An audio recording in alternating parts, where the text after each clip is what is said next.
Hello and welcome to today's webinar, Veterinary Blogging 101, presented by Beyond Indigo Pets and MWI. We'll begin in just a moment, but before we do, I want to call everyone's attention to the Q&A section of the Zoom webinar display on your screen. Now, you can use this section to ask any questions you may have about the topic at any time during the presentation. And at the end of the presentation, we're going to come back and tackle all of those questions. At this time, I'd like to introduce you to today's speaker, Kate Matthews, who is the blogging manager for Beyond Indigo Pets. Take it away, Kate. Thanks, Will. And thank you all for joining me today. Hope that you are enjoying your day wherever you are. We're going to be talking about blogging today, specifically veterinary blogging at the 101 level, taking an overview of what you need to know, some best practices. We're going to take a look at the practical aspects of a blog, as well as the posting process on the new Gutenberg platform for WordPress. So with that, let's take a look at a little bit of the history of blogging and how we've gotten to where we are today. Blogging has been a cornerstone of the internet since its public inception. Its original moniker was a weblog, which at the time was a little bit synonymous with what we now know as a personal website, and often focused on showcasing an individual's writing and the sharing of ideas. However, while most everything about the internet has changed since then, the blog has not only prevailed, but in some respects stayed much the same as it was back in the day. If we fast forward about 20 some odd years since the first weblog launched in 1994, we find that in addition to the blog being a platform to showcase an individual's personal expression and expertise, it's insinuated itself into the realm of an online business communications as well, becoming an indispensable part of successful online marketing across all industries. Where once the blog was a standalone page or a site in and of itself, which later in the platform's evolution could sometimes morph into something larger, the modern blog, particularly as it pertains to businesses, has become integrated into a business's larger website. Different than a site's homepage or an internal service page, which are designed to showcase specific aspects of a business, and on the content, which the content tends to stay relatively static. A blog is not just a page, but a set of pages that are being constantly added to and updated and showcase a wide range of topics that are relevant to the overall business. For example, a veterinarian may have a page on their website where they introduce their dental services to clients insofar as that the practice offers the pet dental care and provides a brief, somewhat marketing-driven overview of the dental services they provide. But the blog would be a place to expand on those services, offering a more in-depth look at why pet dental care matters, what a pet dental exam entails, why anesthesia is necessary, or even how to brush a pet's teeth at home. Ultimately, the relationship between a service page and a blog post will be symbiotic in nature, with each aspect of the site supporting the other. In the veterinary industry, blogging has become a useful platform for veterinarians and their staff to showcase their expertise and build relationships with their clients beyond the exam room. Ultimately, there are 5 reasons that a veterinary practice should have a blog that is integrated into their website. Blogging allows you to showcase your professional expertise outside the exam room. It also offers an opportunity to connect with and stay connected to clients and prospective clients by offering your trusted voice and professional expertise in their conversations with Dr. Google, ultimately serving to increase your professional reputation and spare some pets some really bad advice. It allows you to educate clients and prospective clients on pet health and ownership. Ultimately, you're creating an opportunity to soft sell your services through education without getting too up in your face about it. Blogging also affords you the opportunity to create custom content for social media and social marketing efforts that will bring readers to your site instead of a generic pet health site or possible competitors. It's also an effective means of boosting your website's overall SEO, benefiting its placement in search results. Google and its ilk reward websites that are regularly updated with fresh, on-topic content, and the blog offers the most convenient means of doing just that. But before we delve into the anatomy of a blog too deeply and the nuts and bolts of posting, let's address 2 frequently asked questions about blogging. How often should I blog, and what should I blog about? You may have noted that when it comes to the SEO benefits of blogging, the emphasis lay in the phrase regularly updated content. For blogging to be successful, it needs to be approached with discipline. Best intentions are your blog's worst enemy. Successful blogging requires a commitment of time and effort that often requires it be scheduled into your ongoing agenda. So the first question to ask yourself is, how much time can I commit? If your gut response is to laugh at the notion of spare time, then you might want to consider working with a professional blogger that specializes in the subject matter. But if you're dedicated to the idea of blogging for yourself, you need to know that with regard to frequency, it's really more a matter of consistency. Look at the time you can set aside for the task and let that guide you. Can you comfortably block out the time, say 3 or 4 hours once a week, once a month, twice a month, and commit to it? Let that answer guide your goal. You don't need to take a go big or go home approach from the get-go.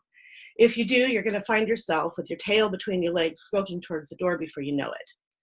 Instead, start with a realistic expectation and give yourself room to grow. Do what you can to set yourself up to succeed, and you're going to feel better about your blogging all the way around. That said, for most busy professionals, 1 or 2 posts per month is a good starting point that gives you both some wiggle room and some time to grow your posting schedule. If you're feeling ambitious or you're looking to establish your professional reputation while you grow your practice, 4 blogs a month or once a week is great to aim for.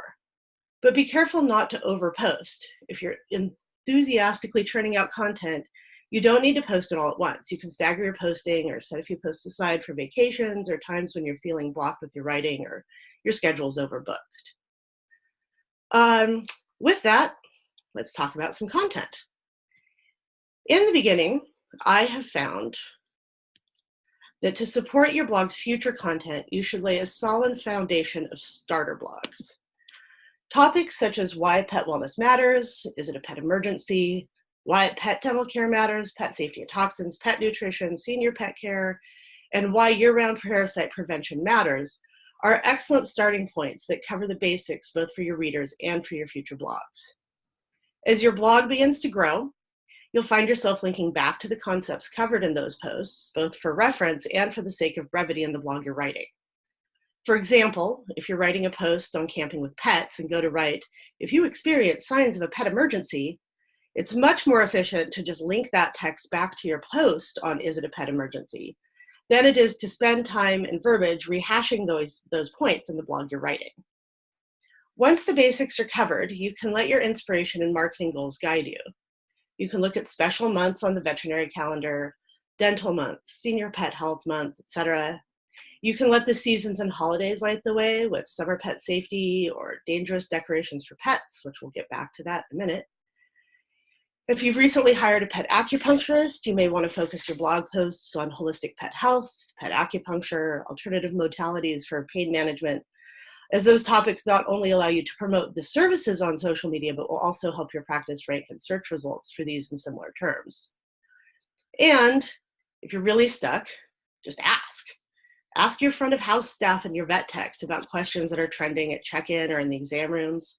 Ask your clients if there are blogs they'd be interested in reading. Really, there's no wrong answer when it comes to content matter, just so long as you make sure that you've got good blocks to build off of and you're covering what's relevant. Of course, you're going to want to talk about areas of your expertise, and that's great. But you don't have to jump into those right off the bat. Pace yourself. Take a look at your calendar, see what makes sense to post when, and then create what we call an editorial calendar accordingly. I'm also often asked about how long posts should be. The short answer is about 500 to 700 words. Less than 500, well, really 300, and it won't rank as well in search results, and you're probably not giving the topic the attention it deserves. But if you go over 700 words, chances are that you're going to lose readers due to decreasing attention spans, and possibly you're using overflowery writing that isn't really delivering the content as succinctly and efficiently as you could.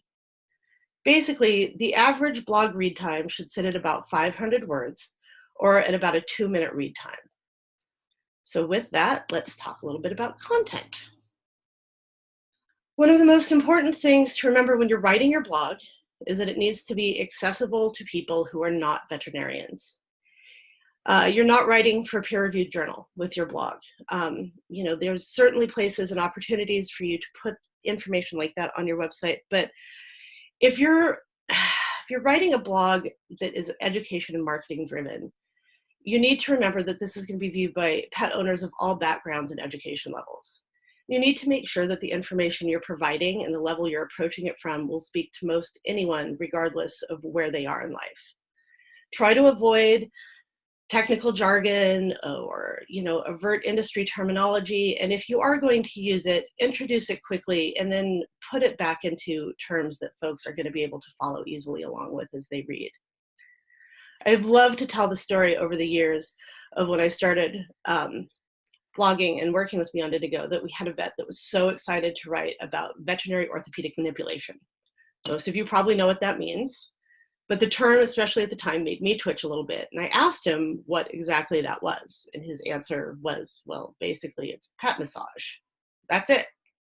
That is what the pet owners will respond to. Yeah, you want to speak to your expertise. You want to make sure that they understand you know your business. But the common denominator really needs to guide you when you're writing.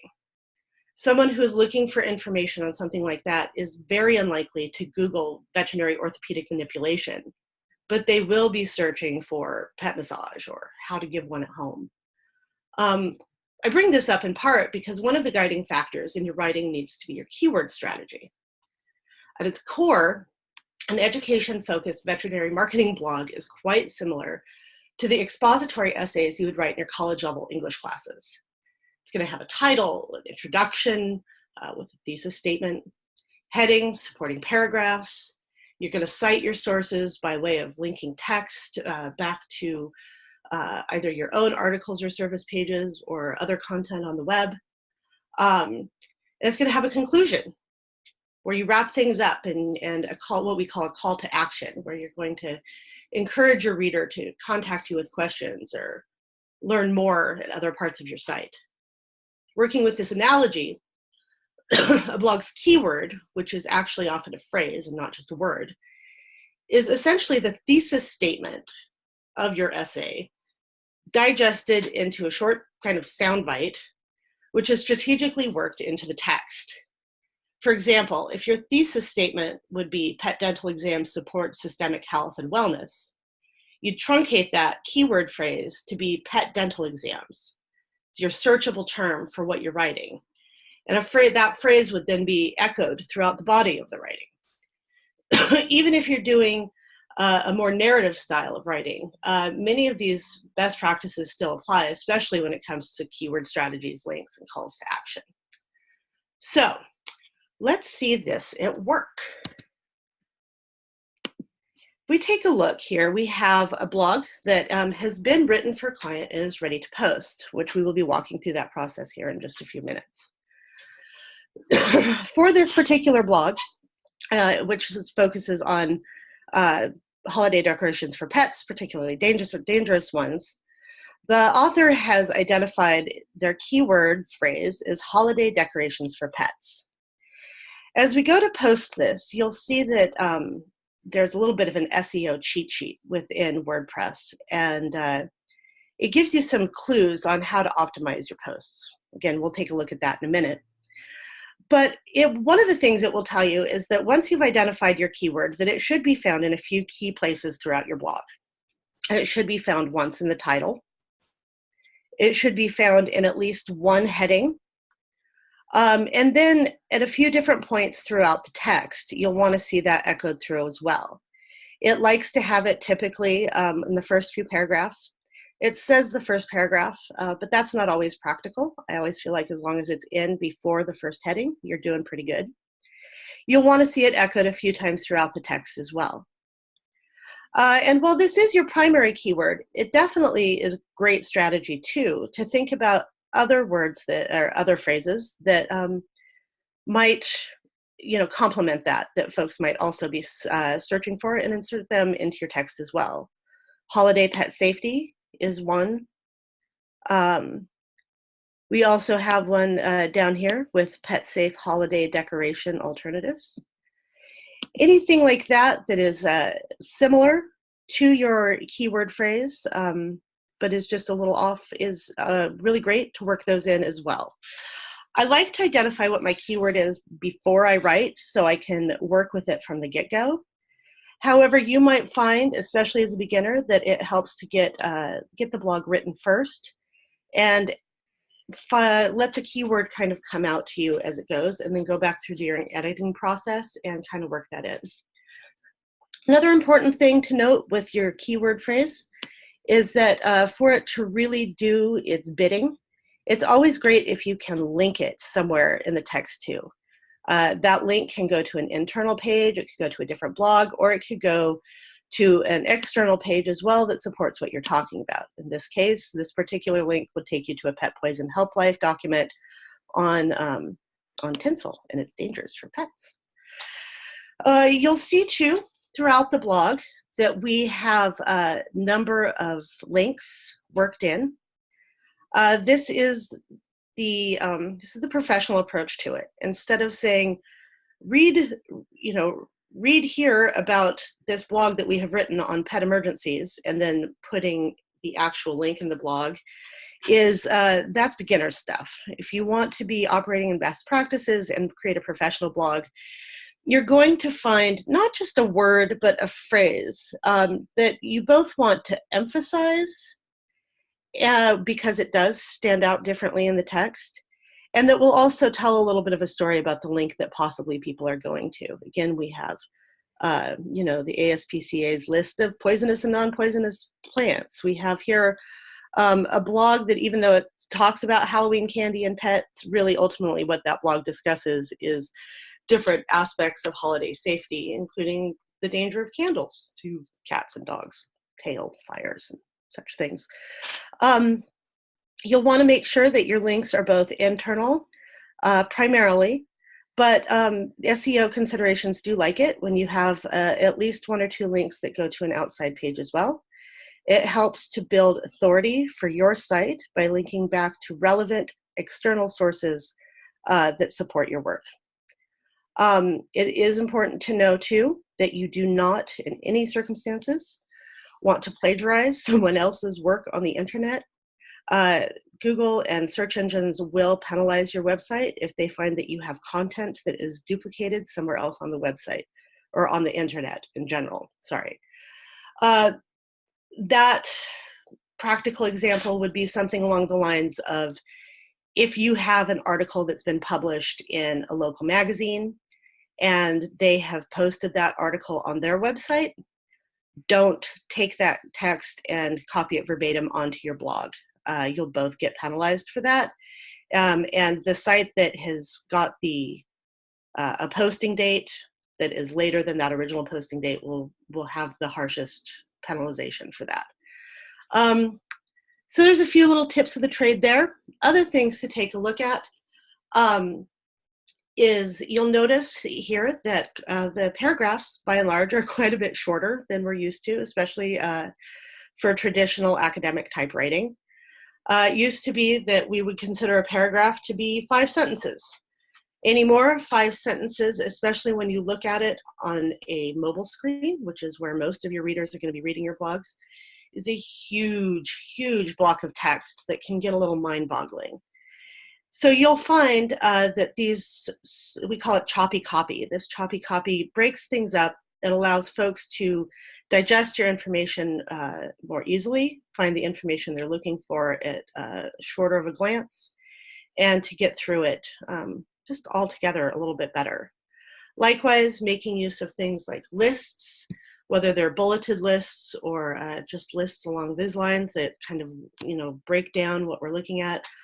All of these things, they help readers find the information they're looking for, and it makes your blog a lot more accessible to everybody who's involved. So that said, we're going to get rid of those highlights. We are going to take this post and we're going to jump over into WordPress, and we're going to look at how to post these blogs. Once you've logged in to the back end of your blog, you will find whatever your posting platform is. At Beyond Indigo, we use WordPress as the industry standard. And for those of you who are familiar with WordPress, you may be aware of the fact that there is a huge change that has come down the pipeline with their latest release. The classic editor that has been the standard for years and years and years has been switched up by the folks at WordPress. So when you update your WordPress site to version 5.0, 0.1, 0.2, so on and so forth, it's going to force you over into what is called the Gutenberg editor. I've been using this for about a month. And so while I'm still learning my way around, I have to say that there's really not much to fear. That said, this is the back end of your site. Once you've logged in, this is what you'll see. To get to where you want to go, you can hover over Posts, click on Add New, and this is where I have my magic wand. Voila! This is what the new editor looks like. In some ways, it's a lot different. You'll notice that we don't have the menu bar options up at the top the way you used to. But ultimately, at its core, it still functions almost identically to the classic editor that many of you might be used to. So I'm going to jump down into what would technically be the first box, and I'm going to paste the blog that I have written into its editor. You'll see right off the bat that each paragraph has its own little highlighted thing around it. Each one of these is what we call a block now.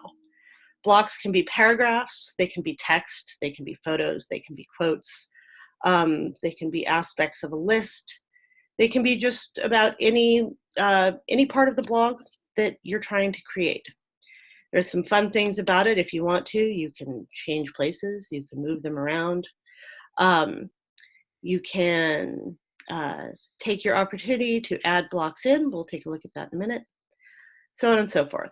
So since this is our title, we are going to drop that into the title box. We're going to come to the very outside here. We're going to, let's see, bring that up so it's right up against being its next block.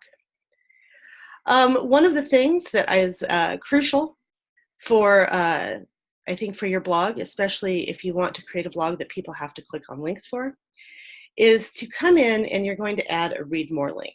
I do this typically within the first few paragraphs or right before this first heading. To add that block, you come up here, you'll see where you hover over it, you get the plus sign that says add block.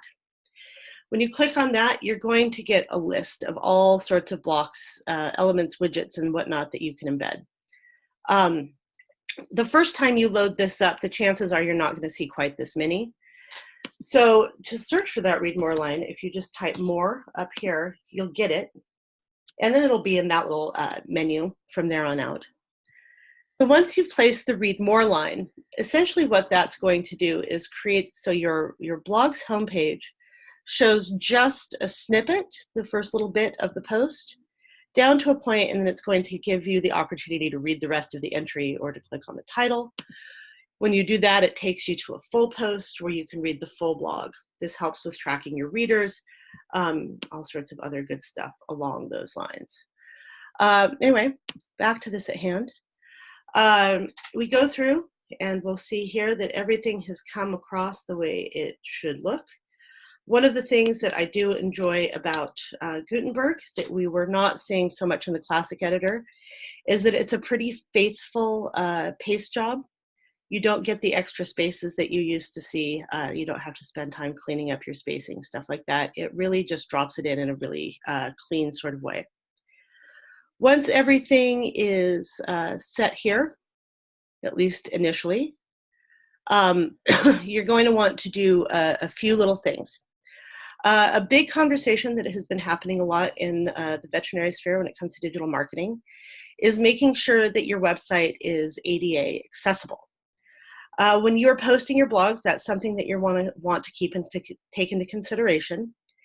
And for that point, when you are using your headings, the first heading that you're going to take, you're going to want to make sure that is a heading level 2.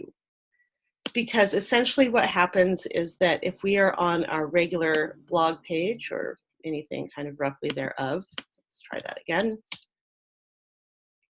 we find that we have heading level 1 found in the title. And so in order for it to be a logical progression of headings for the ADA program to be able to read appropriately, we have to go in a logical procession, meaning that the next heading is heading level 2. And then from there, you can jump into heading level 3 and stick with that throughout the rest of the body of the blog. You can also, from here, if you're here, you can say, oh, I didn't want that to be a heading. You can highlight it. You can change your block type, transform it to a paragraph, which takes it to real text. You can turn it into a quote, which just will make it look different when you're posting it. But at the end of the day, this is not a paragraph, excuse me, this is a heading at level 2.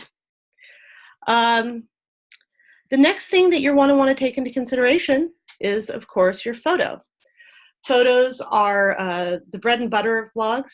Well, of course, you want to think it's all about your words. The photo is really the way that you're going to get your words in front of people. People are attracted to visual images, and because of that, you need to really be thinking about the photos that you choose. This is especially important if you're writing about super technical topics, or let's say you're writing about pet dental care again. Somewhat graphic photo of a dog under anesthesia getting tooth extracted, well, that might be a great image to use somewhere later in the body of the blog itself, is not always your best option for your front photo. You want to find something that's going to attract people. It's going to catch their eye. It's going to be like, oh, that looks cute. That looks interesting. Let's read that and see what's happening. Another consideration when it comes to your blog or your photo selection is making sure that you are selecting a photo, pardon me, that you can own a copyright to. This means downloading it from stock image site. iStock is great. That's our standard. There's a lot of them out there, though. You could also talk about contracting a photographer to work with you to take in practice photos. You can work with client release forms and your staff to take pictures of your patients in your practice. However you get your photos, though, the moral of the story is that you have to own that copyright, or you're going to be in big trouble. There are definitely examples out there of veterinarians who have just tried to lift photos off of Google image searches or whatever, and they've been prosecuted and it's ended badly. So don't take that risk.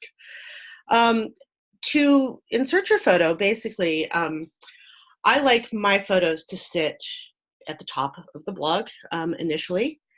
And to add that in, you've got 2 ways to do it. If you've downloaded your photo, you can drag and drop it directly to where you want to place it within the blog. Or you can, up here at the top, click on this for add a block, come down to image, go into your media library if you've got stuff preloaded and ready to go, or you can drag and drop your image here as well. Select the image that you want to insert and drop it in.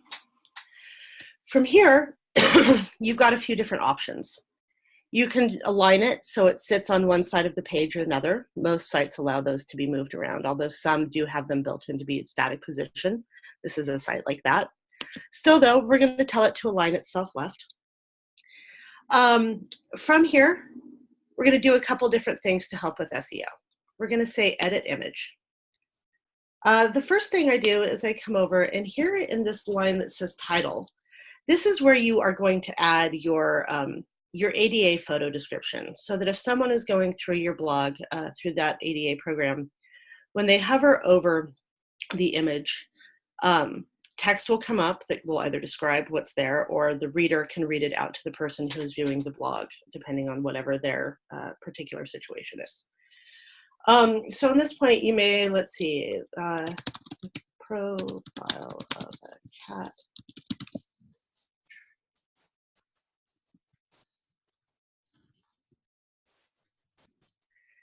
You don't need to be overly descriptive, just a really kind of a basic overview of what you're seeing in the photo. Offering this up is a great way, again, to make your site ADA accessible and make your blog more accessible to readers of all situations. Down here, you're going to see the opportunity to enter alt text. This is the opportunity, again, for you to use that keyword. So, and I also like to work in, when I'm doing this, at least 1 or 2 other keywords, kind of depending on what's a natural flow. You don't want to get too, stacked up with them. But safety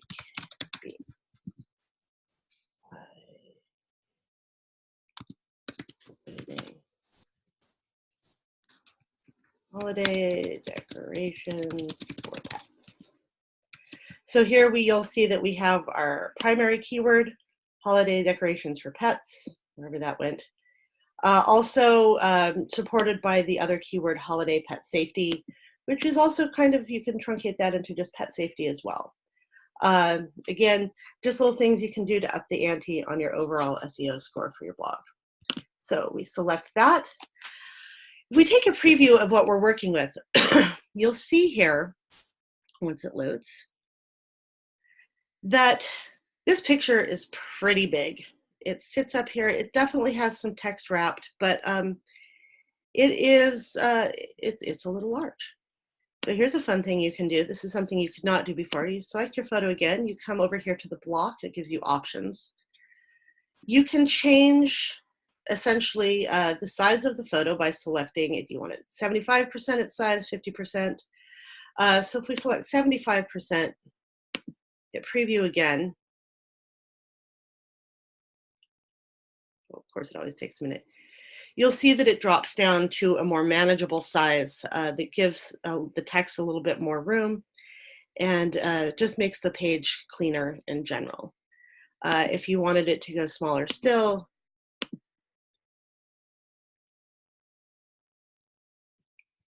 and here we go. So that's a great little addition to the whole situation that's come up here with Gutenberg. Now that we're done with that block, let's switch back over here. So we have a little sidebar for the document as a whole. The next thing you're going to want to do is look at the tags that are, the categories that are germane to your post. On your blog, and it's located differently for all blogs, but you'll find that there are categories listed on the side. And most of your blogs should fall into kind of a good base of a few simple categories: exercise, nutrition, obesity, ticks and heartworm, posts about dogs, dental care.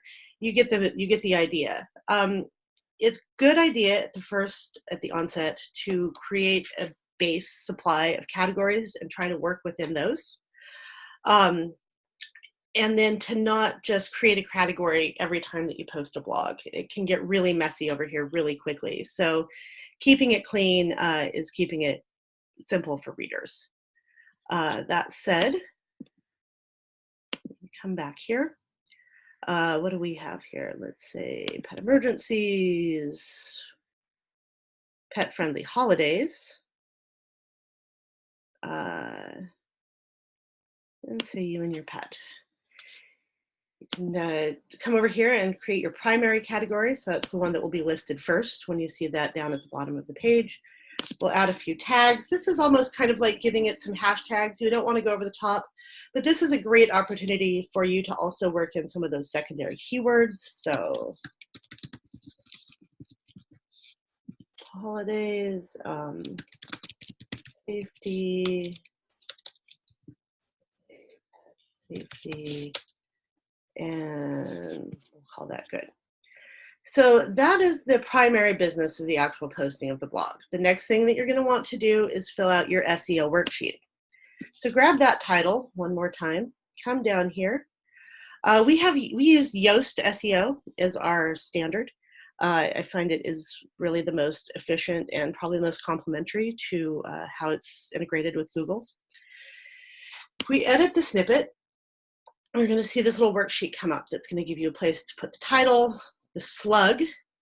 The slug is, in short, the specific blog URL. So that's how you get this, is the slug.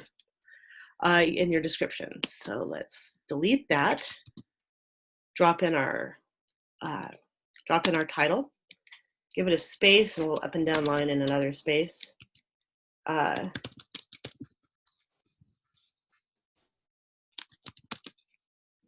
then type out the name of your practice. You can use an abbreviation, all sorts of different ways, however you want it to be known. You'll notice that this went from being green like this to being red like this. It does kind of have a character count. You'll see it really would prefer it if it stayed up all on one line. It's not always practical. It's not going to penalize you if you go into the red here a little bit. Don't worry about that. If your slug has not auto-populated with the title of your blog, which often it will, you may see this line having something like 854-37 or something stupid like that. Delete that and drop in the title of your blog. It will automatically populate itself to having all the appropriate little dashes here. This is another aspect that it's looking for in your SEO thing, is making sure, again, that keyword is found in the slug of the blog. You can find a description. Essentially what you're doing here is creating your Google entry. So come up here, find an opportunity where you are using that, that keyword in real time. Of course, I should have saved that being with all of those things highlighted, but that's okay. We'll just grab this for the sake of now. The meta description also, SEO likes it if you've got that keyword in your meta description as well. You'll see here that it's orange. It's saying it's not long enough. That's fine. You can grab a little bit more of the text if you want to. Come in here, drop it in. Now it's too long. What the potential risks? Take this out. You can come up here and see how it's going. Oh yeah, that's super short. So maybe we won't. Maybe we'll just leave it like this. Call it a day. It's got everything else here that you need. And there's your little worksheet. It's all filled out. Now, one more time with your keyword phrase, you're going to come in and you're actually going to tell it what your keyword phrase is. So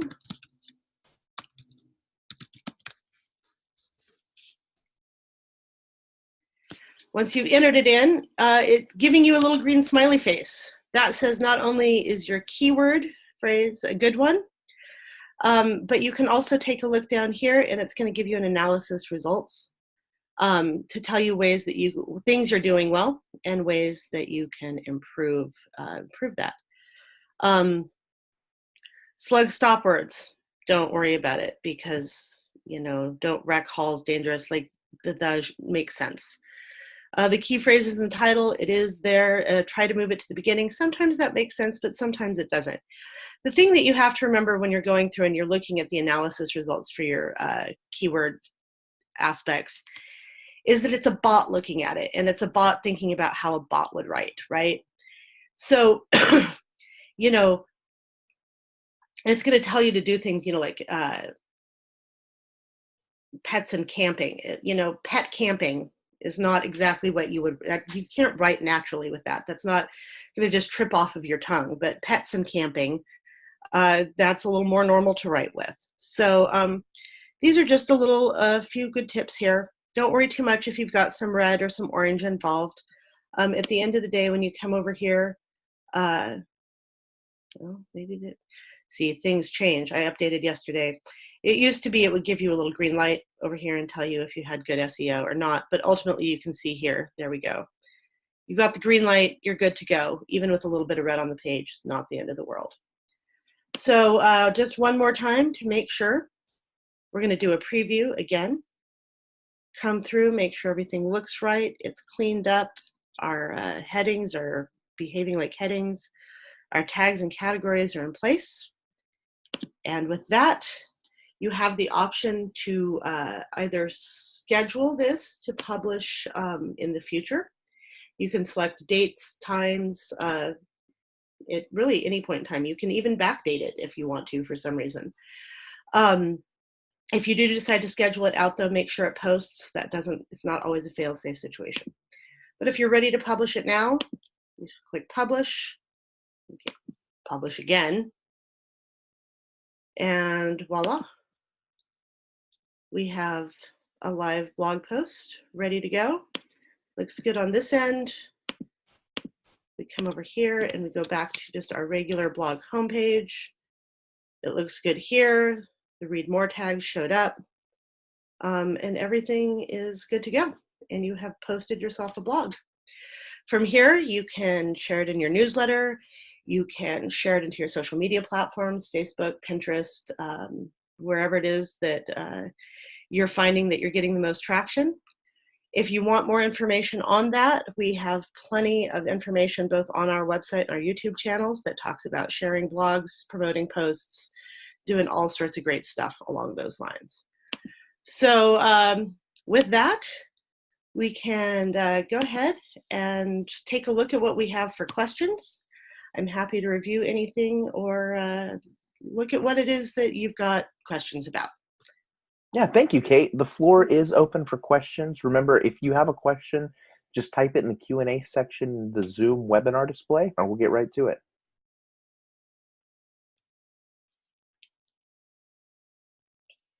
If there's anything else that you're looking at reviewing or you're interested in, if you don't have questions in the moment, this website will be posted on YouTube later in the week. We've also got some great blogs about blogging on our Beyond Indigo website, as well as including a few of these frequently asked questions about blogging, talks about the reasons to blog, so on and so forth. So a lot of great resources out there for you. And it looks like there aren't any questions at this time. So thank you, Kate, so much for this presentation. This was a lot of fun. I think we all learned quite a bit. Thank you, MWI, for helping us with today's presentation. And thank you to all of today's attendees. We very much appreciated having you here, learning these new tips, and we hope you found them helpful. We also hope that you enjoy your holidays and that you have a very happy New Year. Goodbye. Thank you. Bye.